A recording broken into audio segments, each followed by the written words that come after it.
បទានុក្រមរៀនពាក្យនិងអត្ថន័យរបស់ពាក្យ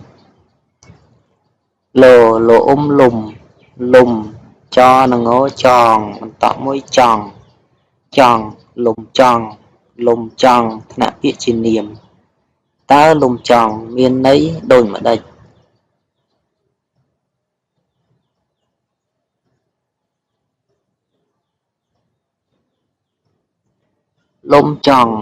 លំចង់ថ្នាក់ពាក្យជានាមមានន័យថាឈ្មោះវារីជាតិមួយប្រភេទដើមសម្បុរស្វាយស្រគាំផ្កាសម្បុរខៀវស្វាយឈ្មោះវារីជាតិមួយប្រភេទដើមសម្បុរស្វាយស្រគាំផ្កាសម្បុរខៀវស្វាយ